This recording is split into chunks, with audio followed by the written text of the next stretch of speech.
সহজ চিকেন বিরিয়ানি। বিরিয়ানি একটা সময় খাওয়া মানে আরসালান বা আমিনিয়াতেই বরাদ্দ ছিল। তখন বিরিয়ানির এত দোকানও ছিল না, মনটাও বোধহয় এত ফ্রিকোয়েন্টলি বিরিয়ানি বিরিয়ানি করতেও না।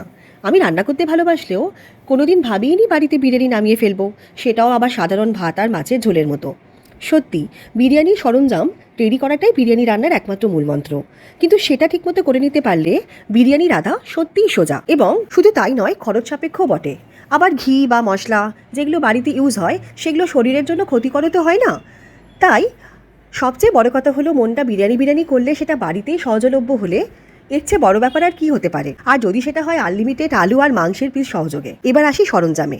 প্রথমে চিকেন ভালো করে ধুয়ে জল ঝরিয়ে টক দই, লঙ্কার গুঁড়ো, একটু বিরিয়ানির মশলা, আর আমি কিন্তু বিরিয়ানির মশলা সানরাইজ ব্যবহার করি, 1 চামচ গোলাপ জল, 1 চামচ কেওড়া জল, আদা বাটা, রসুন বাটা, পেঁয়াজ বাটা দিয়ে বেশ অনেকক্ষণ ম্যারিনেট করে রেখে দিলাম।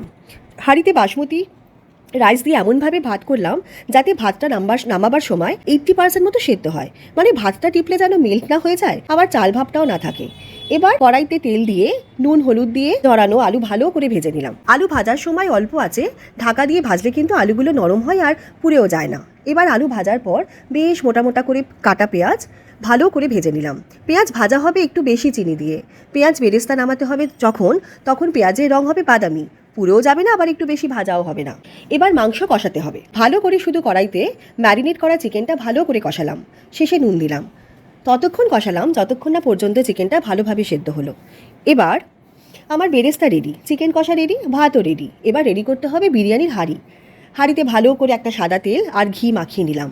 সাথে নিলাম ঘিয়ের কৌটো, 1 কাপ দুধ, তাতে কেশর আর নুন মিশিয়ে নিলাম পরিমাণ মতো, আর সঙ্গে নিলাম গোলাপ জল আর কেওড়া জলের শিশি, বিরিয়ানির মশলা আর মিঠে আতরের শিশি। প্রথমে ভাত, তার সঙ্গে আলু, চিকেন কষা, বেরেস্তা দিয়ে লেয়ার করে, তারপর ঘি, গোলাপ জল আর কেওড়া জল হাফ চামচ করে, বিরিয়ানির মশলা হালকা করে, আর যে কাপে দুধ ছিল সেই দুধটুকু 1 চামচ করে প্রত্যেকটা লেয়ারে ছড়িয়ে দিলাম। মানে লেয়ারগুলো হবে মাংস, ভাত, আলু আর বেরেস্তার। তার উপরে পড়বে কেওড়া আতর জল, দুধ আর ঘি। আর এরকম পুরো লেয়ার কমপ্লিট হলে 2-4 ফোঁটা মিঠে আতর দিয়ে হাঁড়িটা একটু আটা মাখা দিয়ে ভালো করে আটকে দিয়ে 45 মিনিট মতো বেশ লো ফ্লেমে চাটুর ওপর বসিয়ে দিলাম। কথা দিচ্ছি 45 মিনিট পর যা বিরিয়ানির গন্ধ তোমার নাকে আসবে, যা কোনো রেস্টুরেন্টের থেকে কম হবে না। হয়ে যাচ্ছে তো, তাহলে একদিন বিরিয়ানি ডে।